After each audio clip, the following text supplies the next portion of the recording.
The true genius of Porsche's new GT3, the second coming of the model on the 991 platform, is that even a master will never fully exploit it. That's the trait that defines the GT3, not just among Porsches but among the world's best drivers' cars. As a result, it engenders fascination like almost nothing else. No matter how hard it's pushed, there's still magic to be discovered in its responses, beauty in its feedback, joy in its abilities. This is a machine wedded on the mill of necessity and unencumbered by frippery. It is noise and feel and heat and speed wrapped into a physically absurd package then distilled beyond what its design merits. The cumulative case it makes is this: when a driver unloads aggression into its controls, it doesn't balk.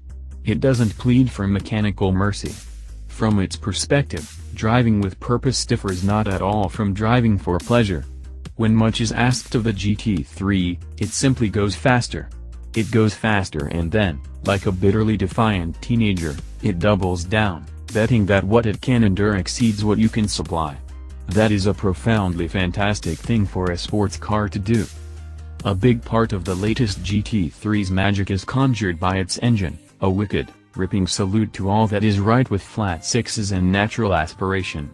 A new version of the 4.0-liter six-cylinder from the now-dead GT3 RS, it replaces the old GT3's 9A1 3.8-liter mill, and this 9,000 revolution per minute stomper is wholly updated and more alive than ever. Compared with both the 9A1 and the 4.0-liter in the GT3 RS, the 9A1.5 has a new crankshaft, valve train design, lubrication system, and intake manifold, and it revs 200 revolutions per minute higher. Larger main and rod bearing journals allow for a stiffer crankshaft, which reduces wear on the main bearing closest to the rear of the car. The downside is a crank with different resonance characteristics, which demands a heavier dual-mass flywheel to reduce vibration. A new valve train with finger followers lacks any kind of hydraulic clash compensation, which Porsche says won't need adjustment in any fewer than 150,000 miles, replaces the old engine's hydraulic lifter-equipped heads. Eliminating the higher oil pressure and volume needed to operate the hydraulic lifters, together with lower-rate valve springs, improves both response and efficiency. The engine's dry sump system uses 7 scavenge pumps and a new pressure pump for lubrication. A redesigned plastic intake manifold adds a second flap to boost torque and response at low and mid-range engine speeds.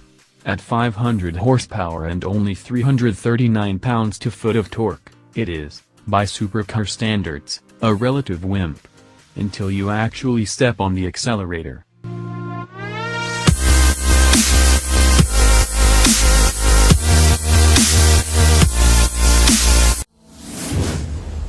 Thanks for watching and subscribe.